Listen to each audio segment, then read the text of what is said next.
Este era o momento em que a história prendia a respiração e o presente se destacava do passado, da mesma forma que um iceberg se rompe dos despenhadeiros gelados que lhe dão origem, para navegar pelo oceano, solitário e orgulhoso.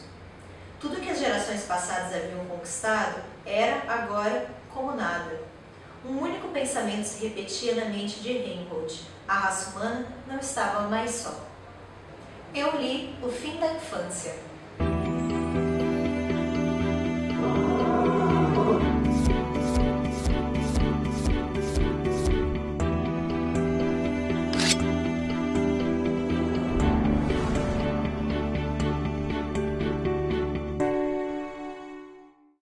O livro O Fim da Infância foi escrito por Arthur C. Clarke e publicado nos Estados Unidos em 1953. Essa é uma obra de ficção científica, um dos maiores clássicos do gênero. A história inicia no período da Guerra Fria, quando Estados Unidos e União Soviética empreendem a chamada corrida espacial, disputando qual seria a primeira superpotência a enviar um astronauta para o espaço. Quando os dois países estão quase atingindo seu objetivo, os céus das principais cidades do mundo são tomados por gigantescas naves alienígenas. Ou seja, não só o ser humano não está sozinho no universo, como existe uma outra civilização muito mais avançada tecnologicamente.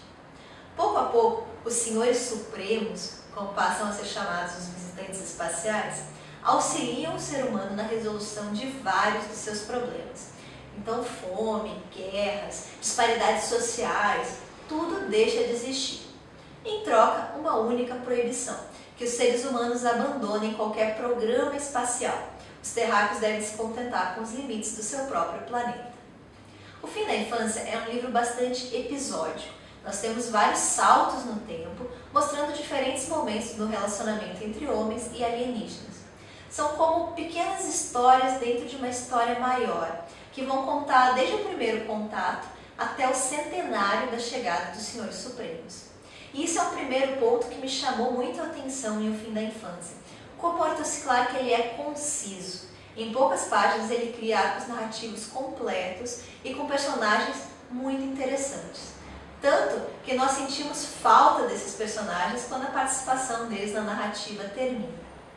Uma outra coisa que me surpreendeu bastante na leitura é que essa é uma história centrada em reviravoltas, na resolução dos pequenos enigmas criados pelo autor. E o Arthur C. Clarke nunca decepciona. Como exemplo, eu vou falar sobre o meu capítulo favorito na história, que fala sobre a aparência dos Senhores Supremos. Assim que eles chegam no planeta Terra, eles não revelam sua verdadeira forma física para os seres humanos, com a justificativa de que os homens não estariam preparados para aceitá-los como eles são. Eles só vão se revelar, eles só vão mostrar sua aparência 50 anos após o primeiro contato. E isso cria uma expectativa imensa no leitor. Tanto que eu cheguei a pensar que o Arthur C. Clarke simplesmente não ia ser capaz de criar algo à altura da gigantesca curiosidade que ele instigou. Mas é claro que eu estava errado, e a aparência dos Senhores Supremos é absolutamente chocante. O detalhe é que o Arthur C. Clarke ele não vai se contentar com o choque, não é gratuito. A essa resposta, assim como todas as outras ao longo da história, vão ser muito bem amarradas no desfecho da narrativa. Finalmente, eu queria falar para vocês sobre a visão que o Arthur C. Clarke oferece sobre o que é uma utopia. Com a orientação dos Senhores Supremos, o planeta Terra vive uma era de ouro, de prosperidade absoluta e, consequentemente, de estagnação. As artes, a ciência, nada avançam, como se a intelectualidade humana se destacasse melhor no infortúnio. O curioso é que, mesmo vivendo na utopia, muitos homens permanecem insatisfeitos. E por mais que essa insatisfação crônica pareça, à primeira vista, um sentimento negativo, na verdade ela é uma das nossas principais características, que nos torna humanos, que nos inspira a almejar novas conquistas. Eu vou encerrar essa resenha por aqui, curtinha mesmo, sem me estender demais, porque eu acredito que quanto menos vocês souberem sobre essa obra, melhor. Mas fica a minha indicação, por enquanto foi a minha leitura favorita do ano. Eu li O Fim da Infância para cumprir o segundo desafio do Grande Culto Booktuber. Se você ainda não conhece esse grupo, eu vou deixar o link aqui na descrição do vídeo. Basicamente, é um monte de gente legal discutindo sobre livros. Então vale muito a pena participar. Esse foi o desafio do mês de fevereiro, proposto pela Laís do canal Words in Books. E o desafio era o seguinte: ler um autor ainda não lido.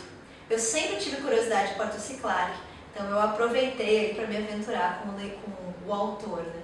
E eu adorei a história, a escrita do Arthur C. Clarke e principalmente a capacidade incrível dele de refletir sobre assuntos tão profundos como religião, espiritualidade, evolução, em tão poucas páginas e de maneira tão rica. Então, recomendo de coração. Abraços e até a próxima!